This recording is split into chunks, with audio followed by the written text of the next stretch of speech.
Bonjour les codeurs.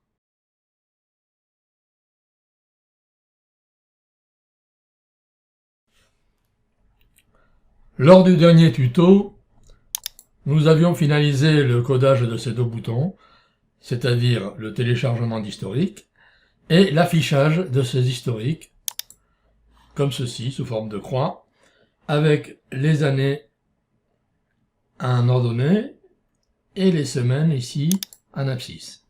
Bien. Alors cette fois-ci, nous allons augmenter le code, le mettre à jour, de façon à ajouter un élément qui sera la copie en base de données pour les candles. Alors nous allons directement adapter le code existant en mettant les nouvelles versions des fichiers. Et il y en a 3 essentiellement. Il y a le fichier histo, vous voyez, celui qui a 2 boutons ici. Le contrôleur d'historique ici, qui permet justement l'affichage des historiques et le téléchargement. Et puis, comme nous avons ajouté des fonctions des utilitaires, donc dans le fichier utils, on va rajouter des méthodes. Et de fait, le mieux, c'est de remplacer carrément tout le fichier complet. Donc, on y va. Le fichier utils, voilà, il est là. Donc, copier. Ici, je viens dans utils, je fais une sélection totale, je supprime tout pour être sûr que c'est vide. Je fais un coller, voilà. On va voir ici les nouvelles méthodes qui sont essentiellement dans l'affichage. Ici, une jauge de progression, donc en anglais gauge. Et ici, un affichage avec des couleurs. Ici, bleu, rouge, jaune, etc. Un affichage ici dans le terminal. Hein. Bon, ça c'est essentiellement les fonctions qui ont été ajoutées. Ensuite, on va mettre la nouvelle version du fichier histo. Le fichier est ici. Donc copier.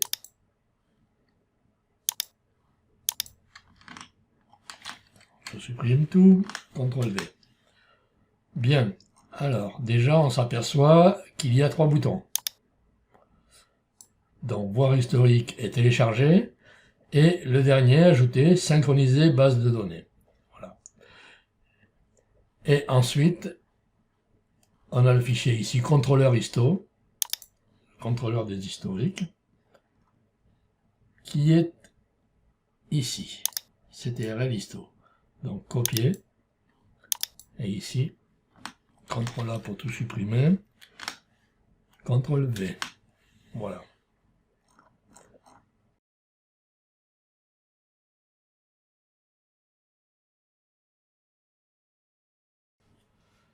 Voilà, on s'aperçoit qu'il y a des dépendances, notamment ici un module keyboard qu'il faut installer, et puis ici une classe dbcandle que nous allons également copier-coller tout à l'heure. D'abord on installe keyboard, donc pour entrer dans les settings, CTRL-ALT-S.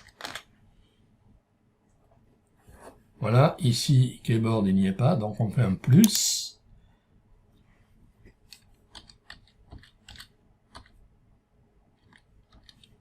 Keyboard et installe.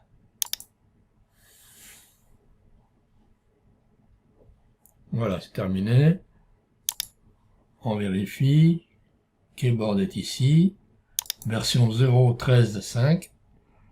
Ok, c'est bon. Et il reste le fichier dbcandle, donc dont on dépend, et qui se trouve un peu plus loin. Alors on va directement le copier, on saute un petit peu. Il y en a 3. Il y a la classe mère qui est db, et il y a 2 classes filles, dbcandle, celle qui nous intéresse aujourd'hui, et dbtick, celle qui nous intéressera au prochain tuto. Donc on va faire les 3, qui se trouvent dans le dossier historique. Hein. Donc historique, new Python file db,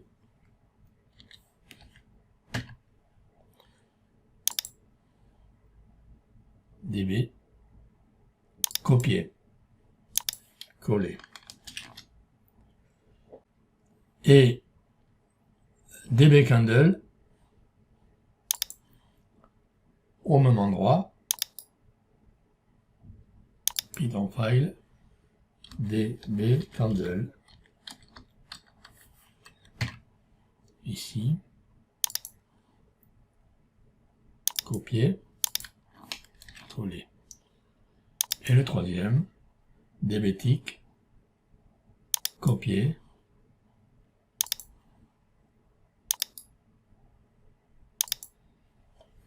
dbtick, coller. Alors celui-ci n'est pratiquement pas codé, nous le verrons au prochain tuto évidemment. Donc nous testons ceci, comme ça, et nous voyons une erreur de compilation ici. Alors ceci est dû au fait que, voilà, ici dans dbcandle, nous avons besoin de Piwi qui n'est pas installé. Dans db, on a le même problème, Piwi. Bien, alors installons-le, CTRL-ALT-S pour les settings, Piwi effectivement n'existe pas ici, on l'ajoute.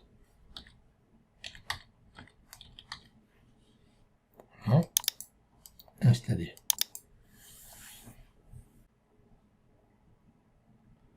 Installer, Piwi, version 3.14.8, parfait. On lance.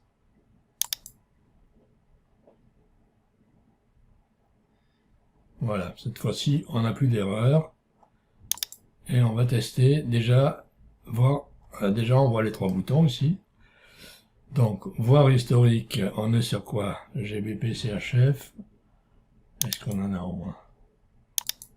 Oui. Donc, voir historique.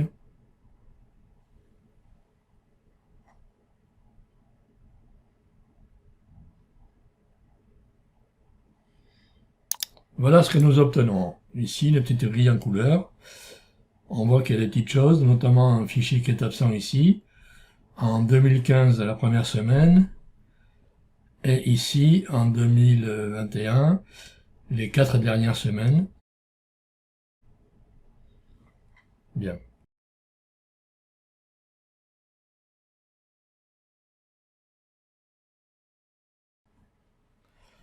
Nous allons procéder maintenant à quelques vérifications. Tout d'abord, ici nous avons deux prints qui nous servent à vérifier qu'on passe bien par les classes de base de données, DB et dbcandle. Alors ici la classe mère database, donc dans DB. On va retirer ces prints. Maintenant on voit que ça marche. Donc il est ici à la fin de l'init. Voilà. Et au niveau de dbcandle, il se trouve également à la fin de l'init. Voilà, ici, classe dérivée dbcandle, suppression. Bon, ça c'est fait. Encore une chose, ici, le fichier candle SQL a été créé automatiquement. Et pour voir l'intérieur de ce fichier, pour voir son contenu, en tout cas pour voir le contenu des tables qui sont dans ce fichier, il nous faut un petit programme que vous avez dû installer et qui se trouve ici. C'est le DB Browser for SQLite. Alors au niveau de PyCharm, ce qu'il faudrait, c'est faire un raccourci de façon à ce que ici, au niveau des outils externes, tout comme on a ici Designer, on ait également SQL. Donc faisons-le. On entre dans les settings, CTRL-ALT-S. Ici, au niveau des outils Tools, donc External Tools, on voit qu'il y a Designer. On va en ajouter un. Voilà. Name, on va l'appeler SQLite.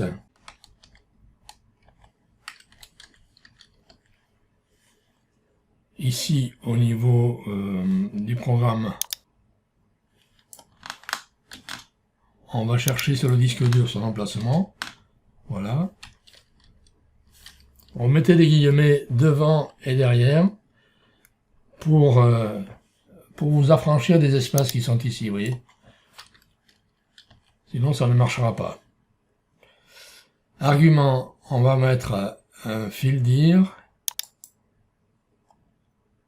Voilà. Backslash. Et ici, file name.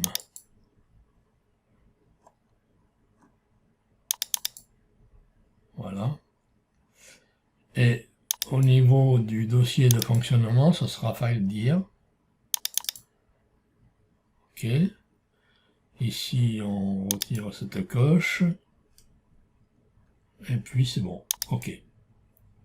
Voilà. On fait OK. Donc, on vérifie ici avec un clic droit dans les outils externes qu'on a bien SQLite. Hein, on a bien un raccourci clavier ici pour Designer, mais pas pour SQLite. Et c'est ce que nous allons faire de suite. Donc, on entre dans les settings. CTRL-ALT-S. Ici, on va directement dans Keymap, External Tools, SQLite. Clic droit, Add Keyboard Shortcut. Et là, on tape au clavier Alt-Q. Voilà.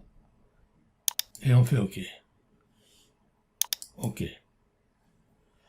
Bien. Donc, je sélectionne le fichier Candle SQL.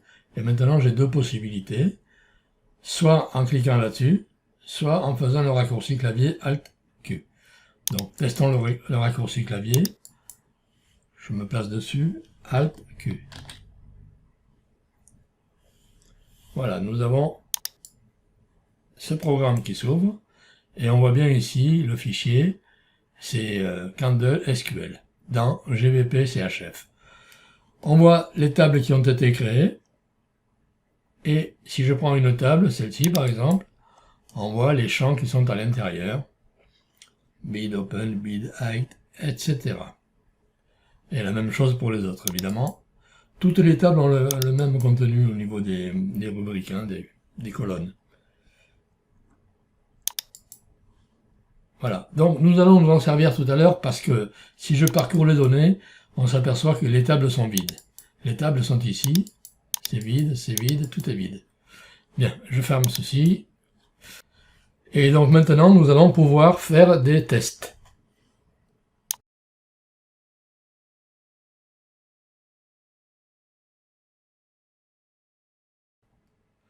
Revenons donc au problème constaté, à savoir ici, lorsque je fais un affichage, voilà, il nous manque une semaine, la semaine numéro 1 de l'année 2015, et pourtant, lorsqu'on regarde ici 2015, le Candle 01 existe bien.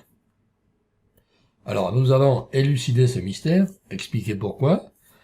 Tout d'abord, les semaines à la norme ISO.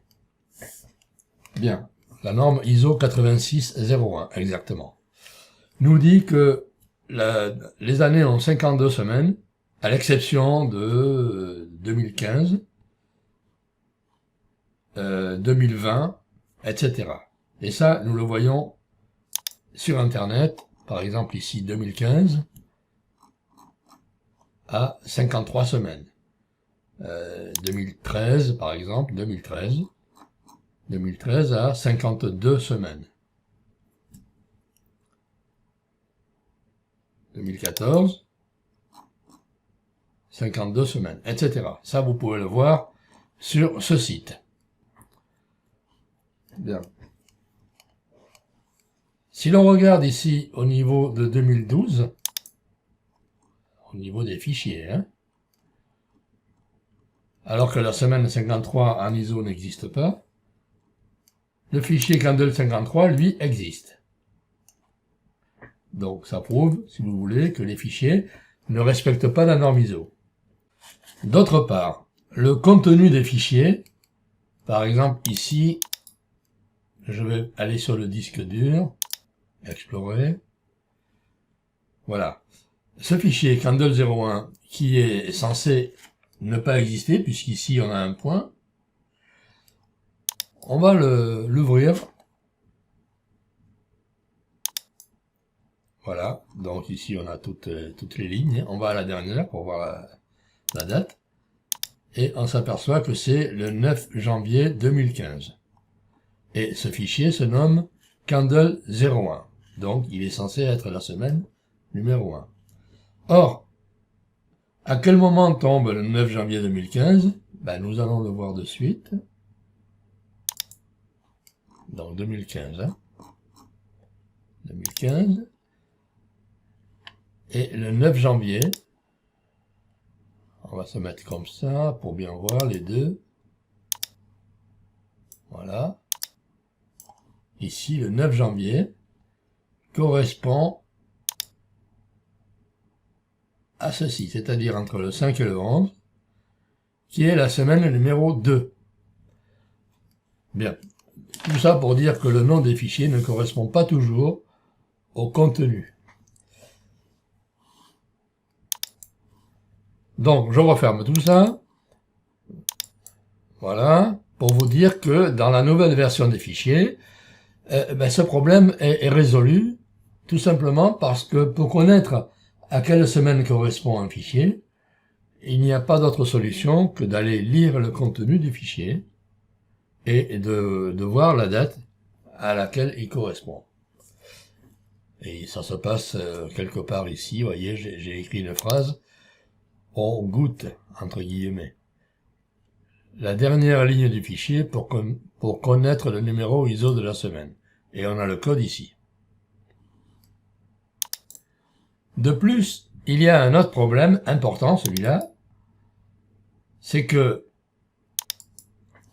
pour une semaine donnée, une semaine qui se trouve à cheval sur 2 années, par exemple 2013 et 2014, eh bien, il faut 2 fichiers pour une semaine. Je m'explique. Prenons 2013 par exemple, et la semaine 53 qui n'existe pas en ISO et qui existe ici, est plus petite que les autres, vous voyez, 221 kilooctets, alors que les autres font en moyenne 600 kilooctets. Et la suite donc de cette semaine, c'est logiquement 2014-1. Effectivement, c'est un petit fichier aussi, qui ne fait que 200 kilooctets, alors que les autres font 600 kilooctets. Vous voyez, donc la semaine 1 de 2014, en fait, elle est coupée en deux fichiers. Alors, il faut résoudre tous ces problèmes pour pouvoir passer des fichiers à notre base de données qui, elle, est à 100% en ISO. Et d'ailleurs, la notion de fichier n'existe pas, puisque tous les enregistrements, du début à la fin, sont d'un seul tenant. Alors ici, le problème a été résolu dans la nouvelle version des fichiers. Il suffit de faire un téléchargement. Donc si je clique sur télécharger, vous vous en doutez, il va aller voir que la semaine 1 n'existe pas, il va la chercher, il va la télécharger, et normalement, donc je clique là-dessus, nous allons voir ça. Voilà.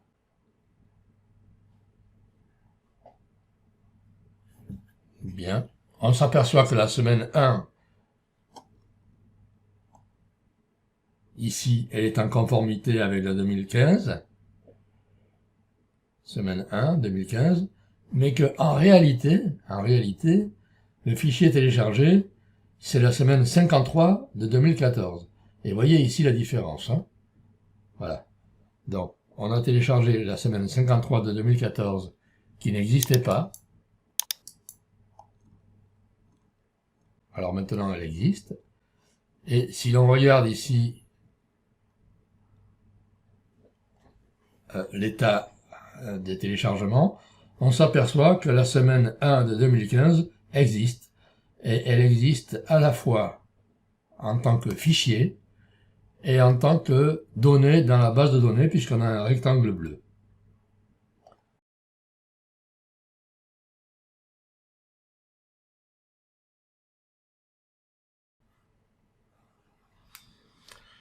Je continue les tests, mais au niveau de la base de données. Alors, au niveau du disque dur, lui, on va supprimer, pour faire l'expérience,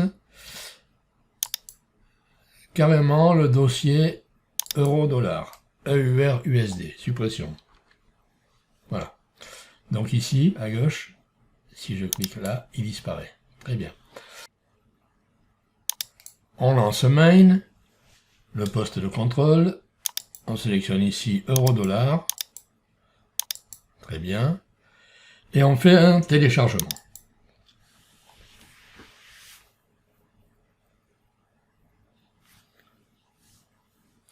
Donc, on voit que la semaine téléchargée, c'est la première semaine de l'année 2012, et ici, on le voit aussi, première semaine 2012.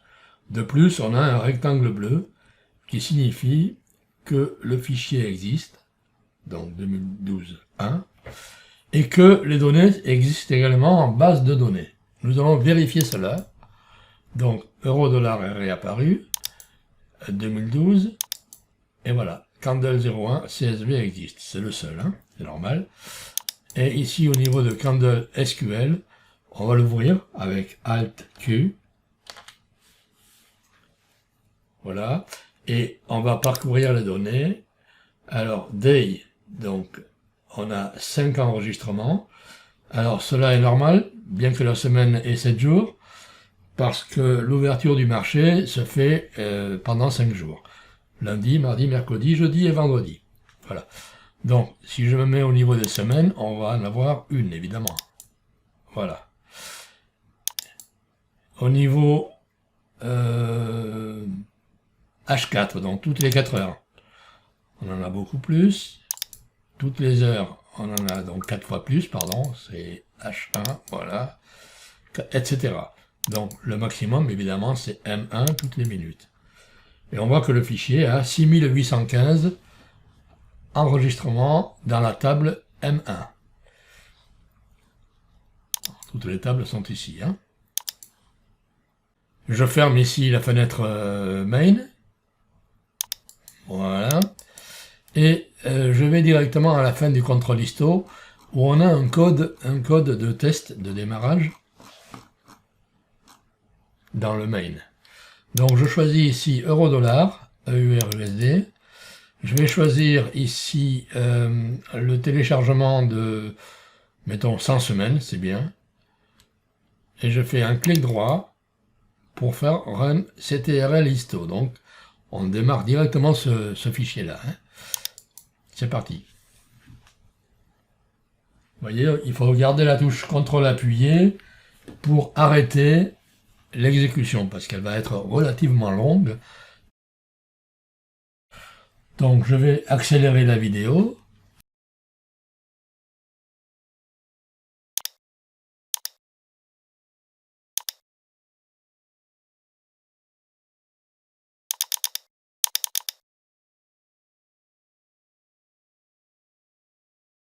Les 100 semaines sont téléchargées et je voudrais vous faire une petite remarque. Je remonte ici, vous voyez, dans l'affichage, au niveau de la fin 2012 et donc du début 2013. Ici. On s'aperçoit que le fichier semaine 53 2012 correspond à la semaine 1 de 2013 et le fichier 1 de 2013 correspond aussi à la semaine 1 de 2013. Donc nous avons deux fichiers pour une semaine. Maintenant, au niveau de la base de données, nous avons pas mal de données. On va regarder ça. Candle SQL, Alt Q. Nous allons directement parcourir les données de la table M1, c'est-à-dire le fichier le plus gros.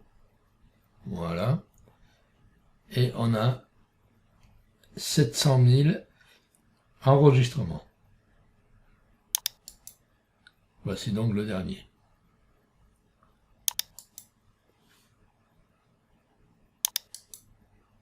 au niveau des semaines,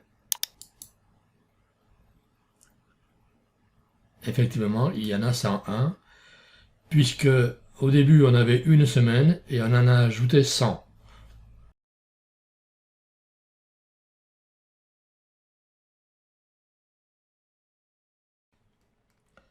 Il nous reste à voir la synchronisation, c'est-à-dire la comparaison de la base de données et des fichiers CSV sur disque dur. Alors voici. Donc, il s'agit simplement de comparer deux listes. La liste des semaines existant en fichier CSV sur le disque dur et la liste des semaines existant en base de données. Donc de ces deux listes, on va faire une intersection, c'est-à-dire une troisième liste qui correspond aux semaines communes aux deux, c'est-à-dire au fichier et à la base de données.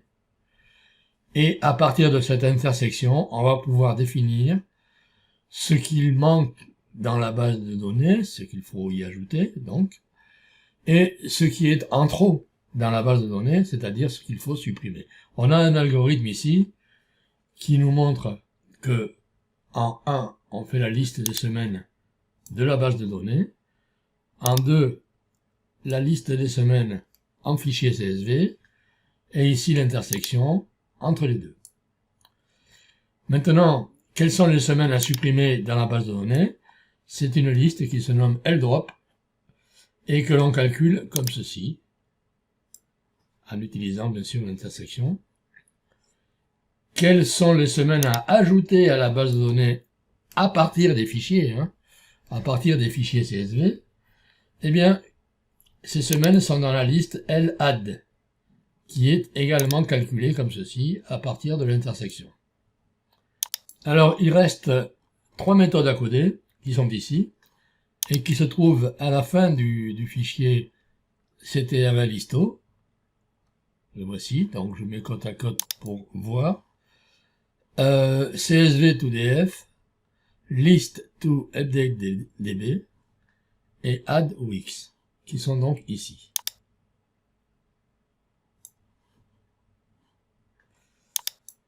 Bien.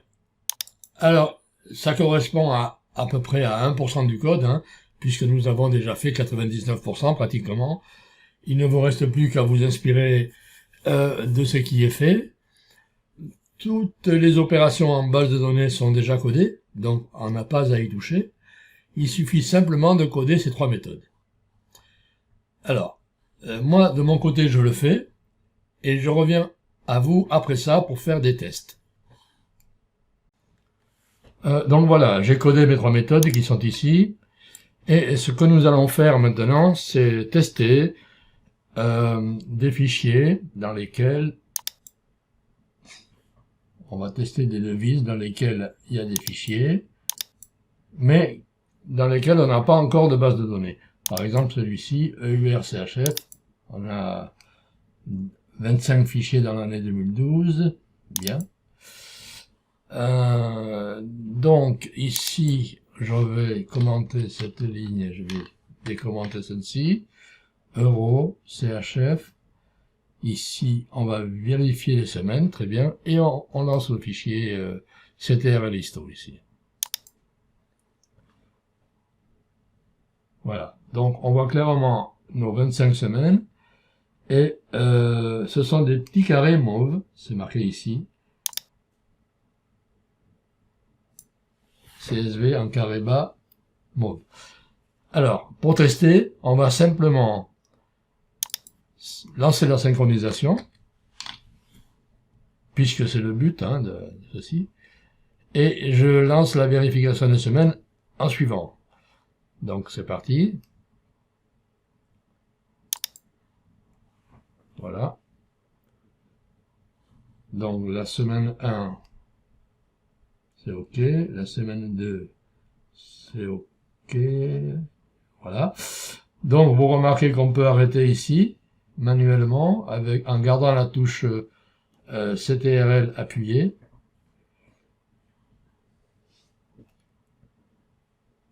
Voilà, je vais accélérer la vidéo. Donc j'arrête la vidéo avec la touche contrôle.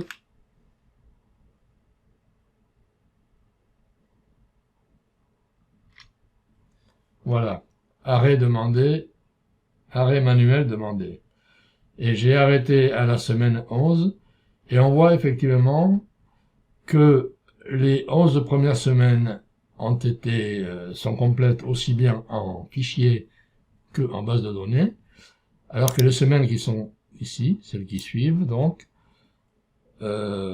n'existent que en fichier CSV. Par conséquent, alors j'ai arrêté pour vous montrer, bien sûr. Donc maintenant, je reprends. Et normalement, il doit reprendre à la semaine 12. On vérifie. Je relance. Voilà, 12.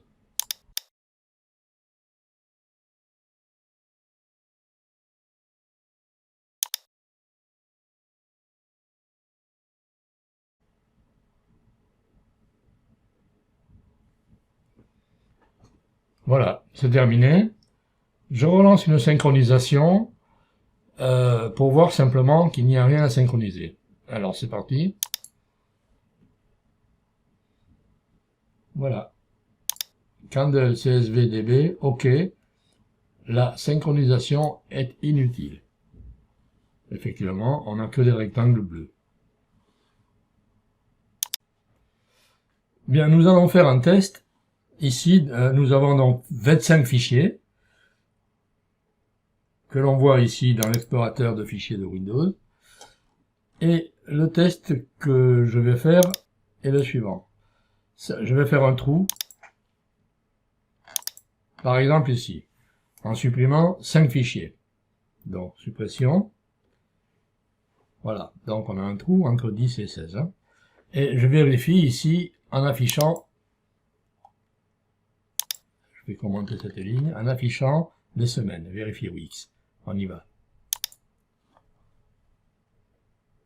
Voilà, on voit bien le trou, mais il y a les petits carrés verts ici qui indiquent que les fichiers ont été supprimés, certes, mais que dans la base de données, les données sont là, existent. Alors, là, nous avons deux options. Soit on lance une synchronisation, soit on lance un téléchargement. Dans le premier cas, synchronisation, que va-t-il se passer? Eh bien, la synchronisation va faire en sorte que la base de données soit comme les fichiers CSV. C'est-à-dire que la base de données va avoir une zone effacée, 5 semaines. Et dans le deuxième cas, si je fais un téléchargement, c'est l'inverse, on va avoir ici le remplissage avec les fichiers qui ont été téléchargés. Alors, allons-y pour la synchro déjà. Donc ici, on va lancer la synchronisation. Donc je répète, à l'issue de cette manip, les semaines ici de la base de données doivent avoir disparu. Je vérifie. C'est parti.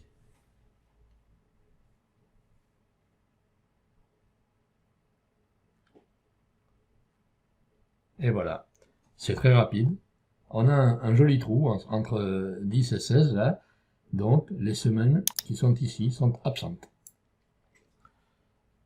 Alors maintenant nous allons faire un téléchargement. Je vous commente la synchro. Oui, 100 c'est beaucoup, on va en télécharger... Ben, je vais mettre 7. Pourquoi? Ben, parce que déjà ça va combler le trou ici des 5. 1, 2, 3, 4, 5. Et ensuite, ça va en ajouter 2 à la fin, 26 et 27. C'est uniquement dans le but de vérifier que ce que nous avons prévu va se réaliser. Hein. Donc on lance et on va télécharger. Et à la fin du téléchargement, bien sûr, on affiche l'état des téléchargements. Je lance. Donc 11.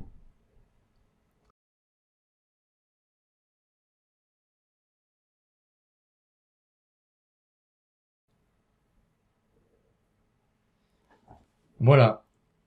L'opération est terminée. Tout est parfait. Je lance une vérification de synchro. qui normalement me donne un message comme quoi la synchronisation est inutile. C'est parti. Effectivement, la synchronisation est inutile. Alors voilà, il vous reste ces 3 méthodes à coder.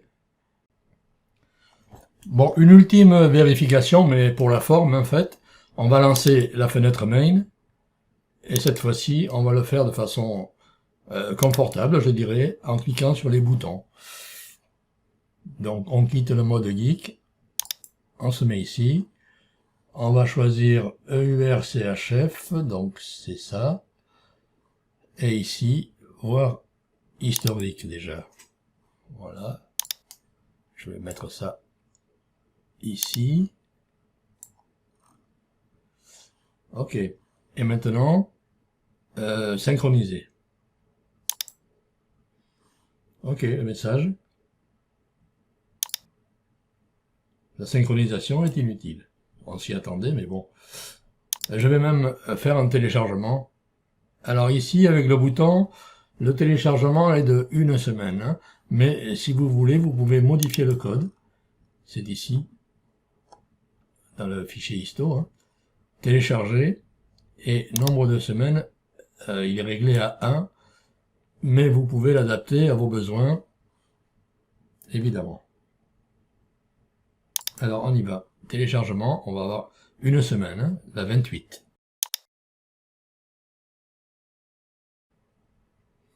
C'est parfait. Je vous souhaite un bon courage et un bon coding. Je vous remercie de votre attention.